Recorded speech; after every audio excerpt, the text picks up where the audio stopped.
Good afternoon, everybody. Welcome to our webinar about lean analytics. My name is Thomas. I'm CEO and co-founder at Tasman Analytics. With me is Caro Boeri, who is the head of analysis at Tasman. Hello, Caro. Thank you for Hey. joining us. Fantastic. We have a great program for you today. We're going to talk about frameworks to make your analysis more useful, more impactful. The audience for this webinar will very much be a combination of analysts for sure, but also any data adjacent people, and of course analytics engineers and data engineers who would like to know how they can apply the fruits of their labor in a proper way. Now, if you hear rain in the background, that's because it's raining absolute cats and dogs here in Amsterdam. I apologize in advance, but I'm also told that luckily and hopefully my microphone should filter out the worst of it. So let's get into this. The topology of this webinar will be, I will give a quick presentation of about 10-15 minutes about the frameworks and with two clear examples of client work that we've done over the last 6 to 12 months that really apply these principles. And then we have a Q&A that's open to everybody. So please do not hesitate to already put your questions in the comments. We'll pick those up in about 15 minutes and start to go from there. All right. Are you ready, Caro? Ready. Ready. Let's go. Let's share a screen over here. There we go. All right, folks. So lean analytics as a concept. Quick introduction to Tasman first. We're very much a mission-driven analytics consultancy. We exist to build data platforms and data capabilities for ambitious companies. We've done it for about 60 companies over the last 7 years and have no intention of stopping anytime soon. We really make ourselves redundant in those projects. Within a space of 4 to 6 months, we build your data infrastructure, we build the first batch of insight, and then we hand over to an internal team on your side because we think that data analytics is too critical to leave to an outsourced partner. We really want to make sure you have your own data team at some point. Hybrid team, about 20 people, split across the UK and the Netherlands, where, as I already said, it is raining very heavily at this point. Our philosophy is that driving growth through data really shouldn't be that hard. And so everything that we do and everything that we talk about should be seen in that context. There are different components to how to solve this particular issue. There is everything about building a lean data stack, right? But I think a lot of people have talked about that, including us over the last couple of months. There's everything around activation of insights. We'll talk a little bit about that today, but that's a different story altogether as well. There's stories about data modeling. Love to talk about data modeling, but not what we're here for today. What we're here for today is how do you make sure that your efforts on analysis are not secondary? How do you make sure that your efforts on analysis really pay off for the business? That's what lean analytics is about.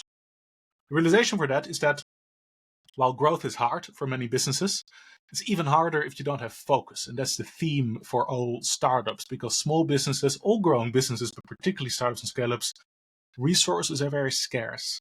That means time is scarce, money is scarce, attention of the team, of course, deployments and product evolution as well, but data, kind of the amount of attention you can give to data, you need to be able to prioritize properly. And in order to prioritize properly, you need a framework. You need a framework to prioritize that what matters. That is the case in engineering, that's the case in product design, that's the case in marketing, that's the case in customer support. It definitely is also the case in analytics. And yet, I think most analytics teams that I know of have sort of organically grown into improvising their prioritization, or possibly even worse, work of a ticketing system where the person with the biggest authority gets the most priority in the framework. That's not good. We want to bring you a few alternative frameworks here to prioritize your analytics attention into. Not just relevant for startups and scale-ups, I'd say. Very relevant as well for bigger companies. We work about 50% with startups and scale-ups and 50% with big organizations. The big organizations probably like that approach because we bring some of the leanness and the efficiency of smaller companies into bigger companies as well. And there, these frameworks are very, very relevant indeed. All right. So let's talk about lean analytics then, and what it means, why it is relevant, where it comes from. It's a concept about 10 years ago. It actually fits within a wider framework called lean startup. Some of you who have been around for a bit longer, I'm afraid, might have heard of it already. It's the Eric Ries way of looking at iterative development in startups. And it's of course a framework with its downsides and upsides as any other framework, but this one is pretty I think, informative in how a lot of startups still structure their product development. Again, startups, but lessons apply to bigger companies.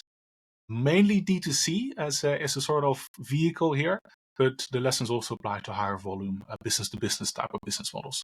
Very relevant no matter where you work. The idea of lean analytics is to take the concept of the lean startup, which was around building, measuring, learning, and then iterating that loop over and over and over again. You build a new product feature, you measure whether it works, you learn from that, and then you iterate your product design again. Apply it to data. Now, in the lean startup philosophy, data is actually a pretty critical part, because you cannot measure in any way the success of your model if you don't have a proper data analytics approach here, right? And so the question becomes, lean analytics, how do you untangle this measure bit in that key lean startup approach?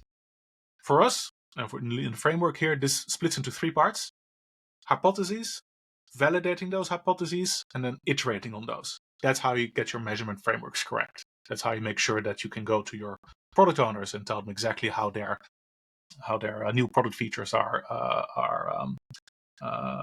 behaving and how they are performing.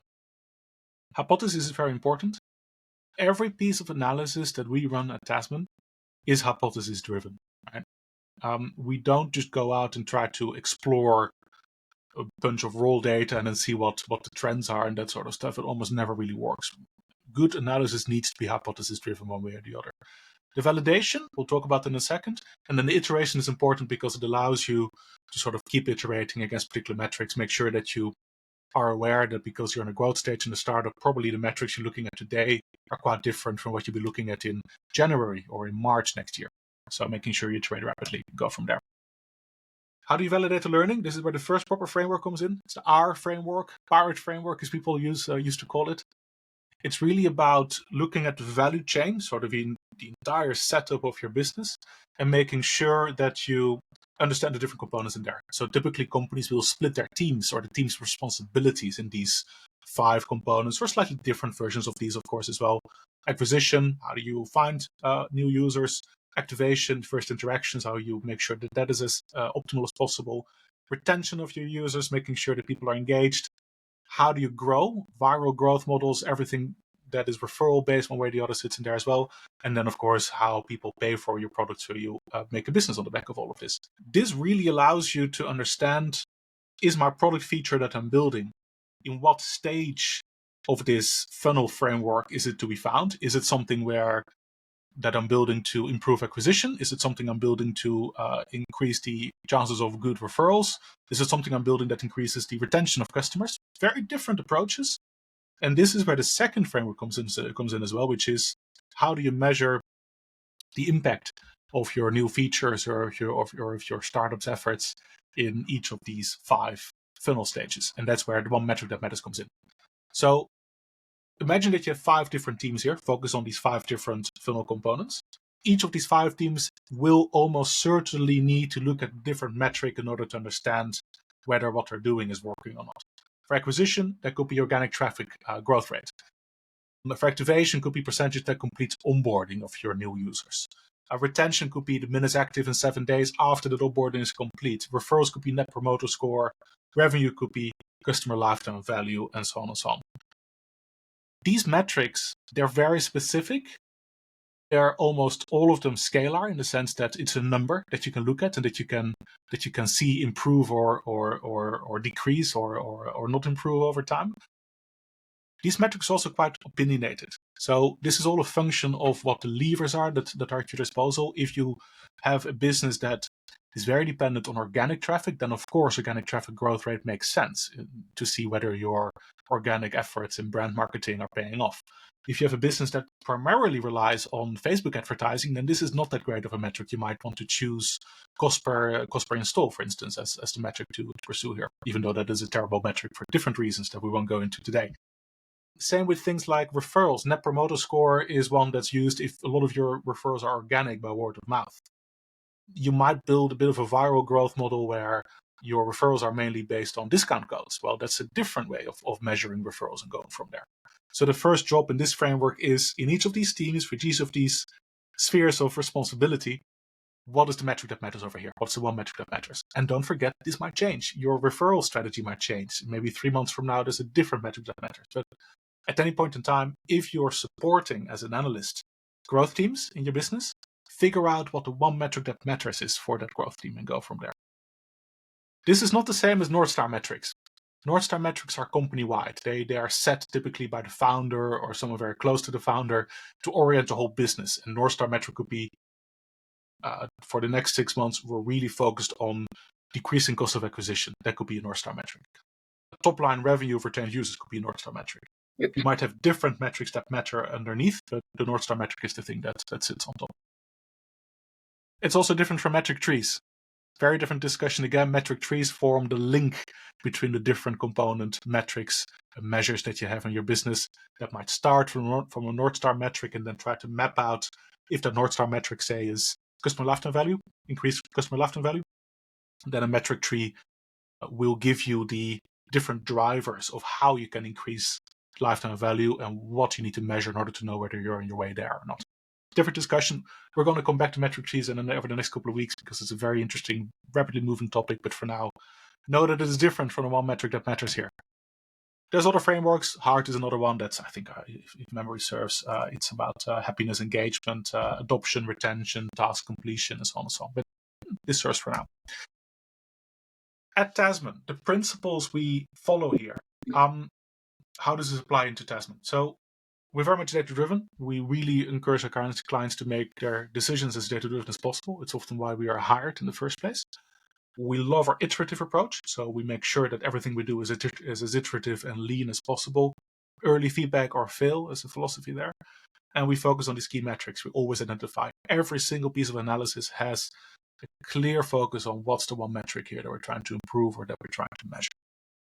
So the framework that we then will sort of recommend to you to use here and then illustrate with 2 examples, it really stools on the insight that great analysis is a product. And this is where we iterate the lean analytics approach a little bit, right? That means that every piece of analysis needs to have a clear briefing. We call it product briefing. It needs to have clear acceptance criteria. What does done look like? Whether it's a dashboard, whether it's a deep piece of insight, whether it's a first customer lifetime value prediction model, doesn't matter. It needs acceptance criteria. You need to know when you're done. Extra important, of course, because our clients are paying us for the work that we do. So we want to make sure that they know what they're getting before we start doing the work.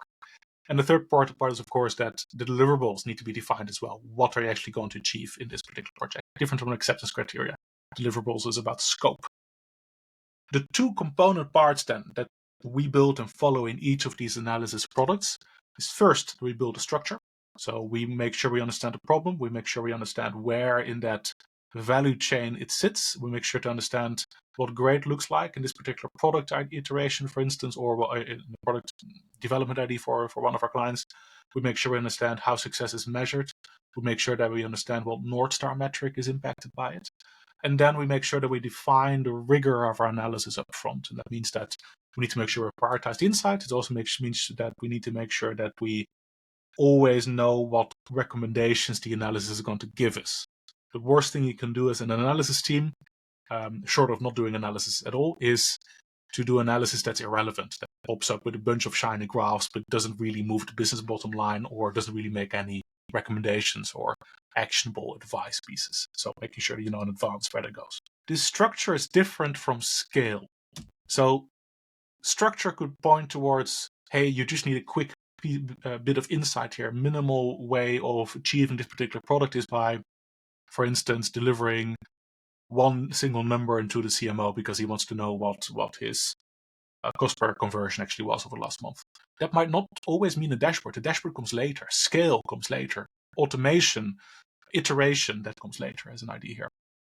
So making sure you separate those 2 parts here. Structure first, then scale, follow the product framework here. And we have product brief templates, of course, to run for everything at Tasman as well. A great example of this structure and this scale is the work we've done for an EV charging company. We've worked with a couple of EV charging companies over the last couple of years. But this was pretty, I think, illustrative of the types of problems we're describing here. So the situation was that there was a lot of growth for the last couple of years, most of it organic, but At the moment, the sort of organic growth has declined a little bit. More paid marketing is being undertaken, but while there were many marketing analytics requests and a lot of analysis done, there was not really any focus around, well, what is the metric to improve here? What's the metric to measure? And the result of that for them was actually that they did not have that much visibility on down funnel performance of the marketing campaigns. They were focusing a lot on initial performance of the initial set of campaigns, whether that is generating traffic to the websites or generating marketing qualified leads, so leads that sign up for a demo or something along those lines. But they were not able to link this data in any way to actual conversions, actual revenue coming down the line. So first focus, visibility of this marketing spend efficiency and defining what that efficiency generation, what the efficiency measurement looks like. That's your one metric that measures here, marketing spend efficiency, which in their case, we needed to move from a cost per lead, cost per marketing lead, to a cost per sales qualified lead as a measure for success. Cost per lead that actually is going to convert rather than a lead that's just interested. Disparate data sets made this very challenging, but also the fact that we had this one single metric to orient around gave us the focus to know, okay, in this case, we need to actually link marketing data to Google Analytics data to Salesforce data, and we didn't have to bother with anything else. We just had to sort of link subsets of these three data sources together in order to give this first high priority piece of insight into the marketing team.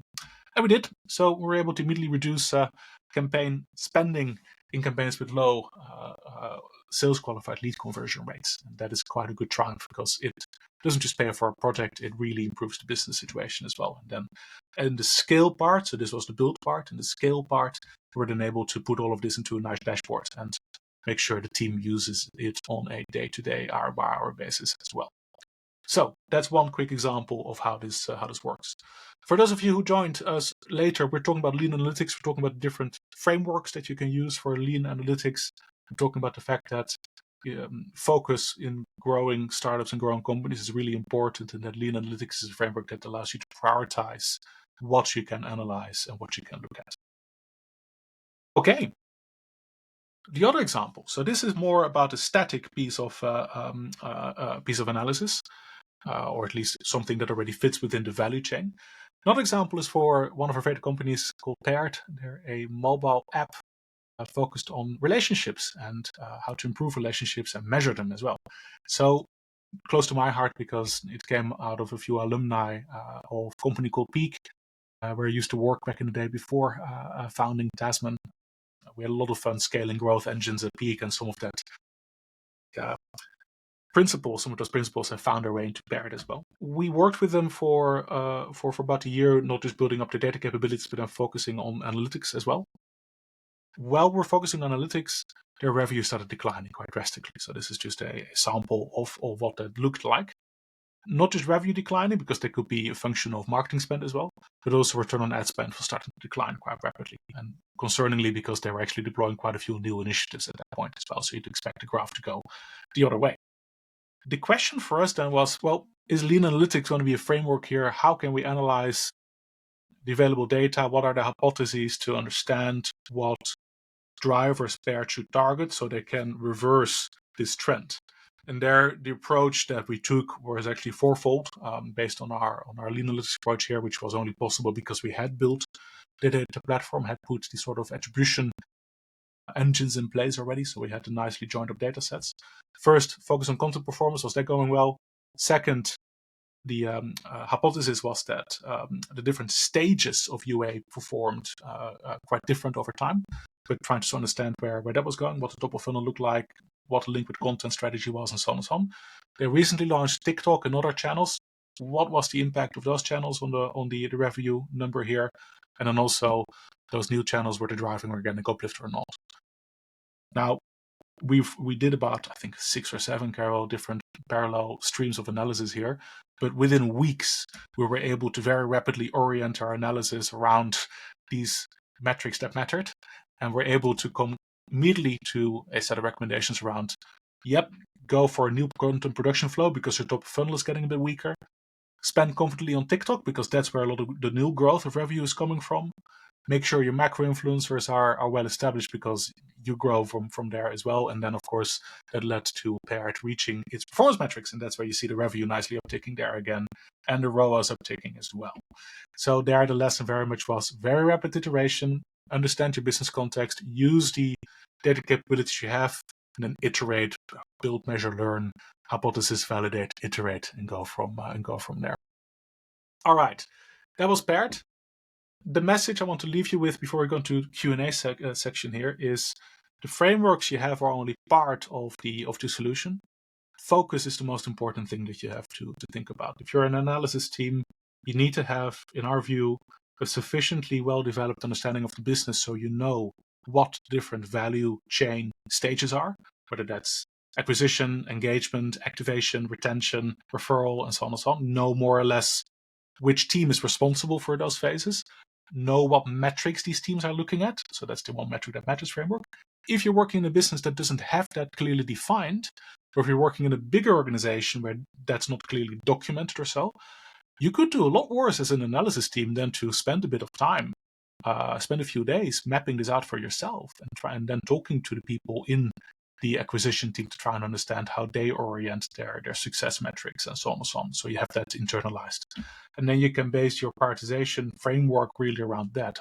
Which of these metrics are driving towards your North Star metric, which of these metrics are highest priority, and talk to your business stakeholders in that particular way. Like, hey, what's the metric that you want to improve? If you're asking me to do this particular type of analysis, what recommendations am I able to make that will improve these metrics that I'm looking at? All right, excellent. What other frameworks, what other marketing problems can this solve? What other analytics problems can this solve? Well, it doesn't stop with the growth drivers or with the marketing data link problems that we discussed here for the EV charging company and for Paired. You can think about marketing strategy, performance metrics. You can think about tactical optimizations. You can think about proper marketing attribution. Name it in marketing analytics or product analytics for that matter. Lean analytics will be the framework to allow you to get better at this and go from there. All right, folks, that's the deck I have for you. I will stop sharing now, and I will share this deck in the comments straight after this call for sure.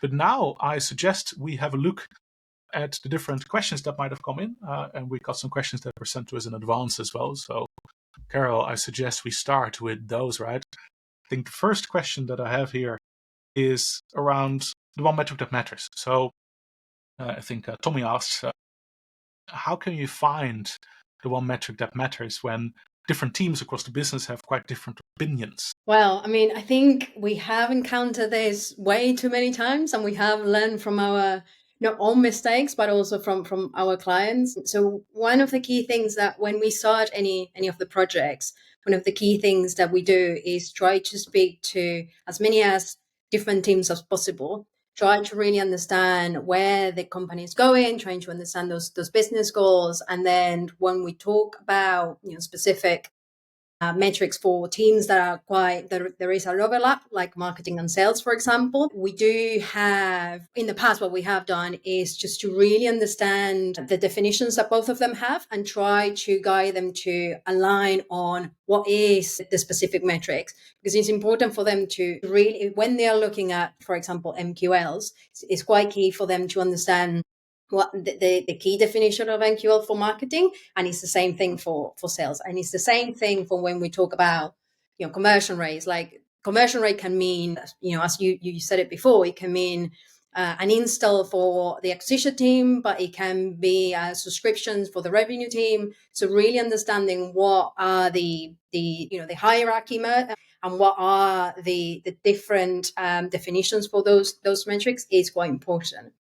The way that we have facilitated was in the past running in the brainstorming sessions with the teams, like workshops where we can understand each perspective of the teams and really understand or identify where the common ground was and basically align on we are going to go for this metric. And the whole idea is that the way we did it was to create a matrix where we can say, right, we are going for this specific metric that is based or is going to impact these two teams. And then we're going to start really understanding and tracking it and see if it's actually going to drive a big impact for both teams. The other approach that we had was to really think about a customer journey. So really identifying which are the metrics that are directly impacting the customer journey and drive that customer satisfaction, because that will have a massive impact on those business goals, and really understand, in which key stages to choose those metrics that we are going to be pushing to increase performance. When we know all those things, as we said before, just to review them, adjust them, because a business change, priorities change. So the whole idea is to always be tracking them and making sure that we are looking at the right metric. It's not a simple thing. It's really trying to understand the business in advance of any project that we do. Anyway, Carol, I think probably another interesting bit that you hinted on just now as well is the insights that we develop and the insight of the work that we do. How can we make sure that it's actually used by decision makers? Because it's one thing to develop a very complicated framework of measures, a very complicated framework of hierarchy here, for instance. And it's another thing to make sure that, say, your CMO is actually using it on a day-to-day basis to understand the downstream, down-funnel impact of the efforts that they're undertaking in the marketing team. So how do we make sure that business users actually use all of this? So the way that we do it is through the product briefs. So we do have sessions with CMOs, and then we have specific sessions with their own teams. And when those sessions have basically finished and we collected thoughts and requirements from both sides, because the CMO will have a more overarching goal, and the teams are going to, even though they will have that specific goal in mind, they will have already strategic tactics or ways that they need to be running their campaigns or their activities to push that. So the way that we do it is we collect that requirements. We do involve them in the process quite early. So we know when we have that product brief already done, we review them with them and we make sure that they understand what is going to be delivered and why we are focusing on the key requirements.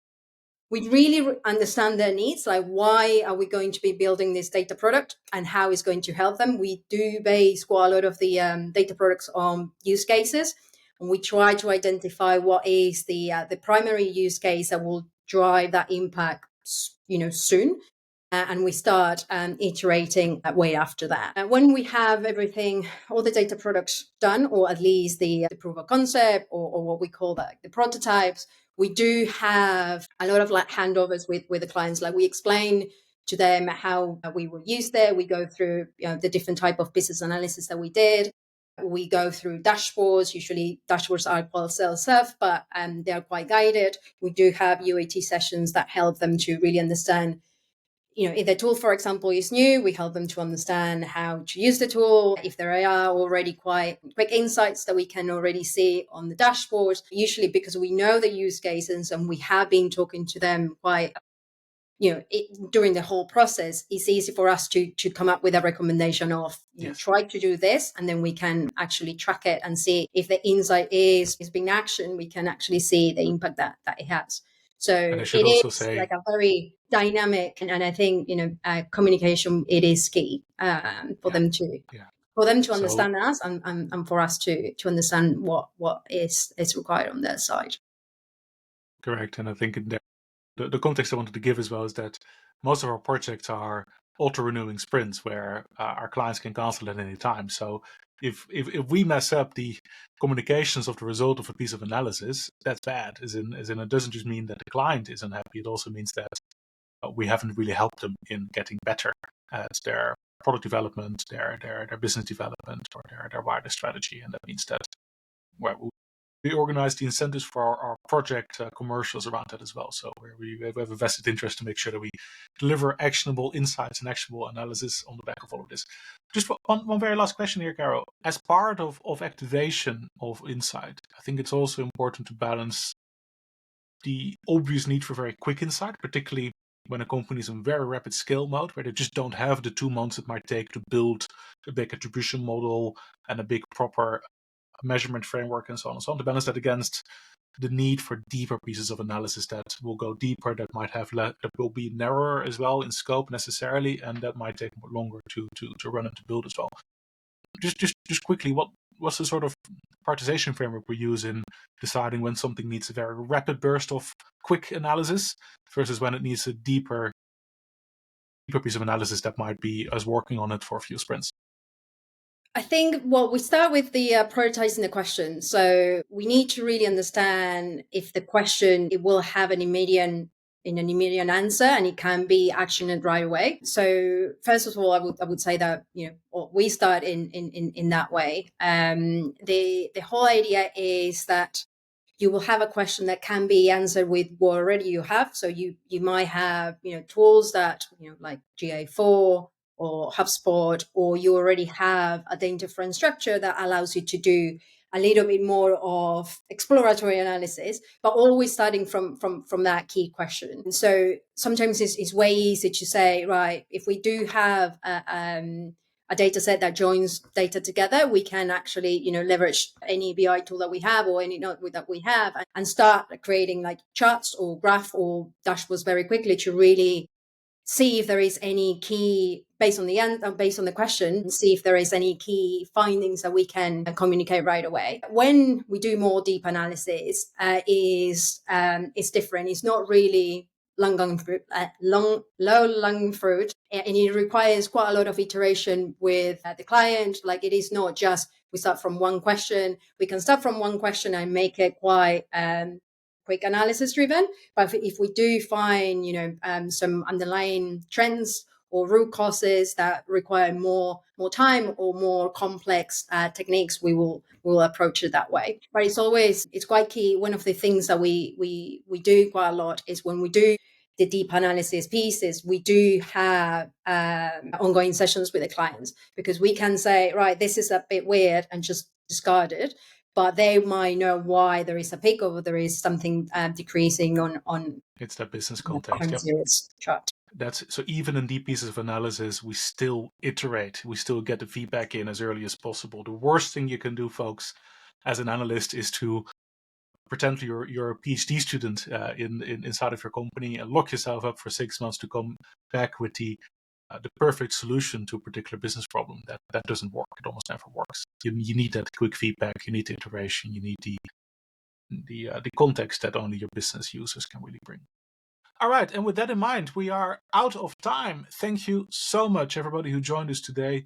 The intention is to run more of these webinars around particular focus topics. This was a relatively broad topic, but again, we hope that the Lean Analytics Framework is something that will help you in your day-to-day life and operations, analysis pieces, engineering pieces, not just if you're a data analyst or business analyst, but also for all of you analytics engineers and data engineers wanting to know how to make the fruits of your labor work well.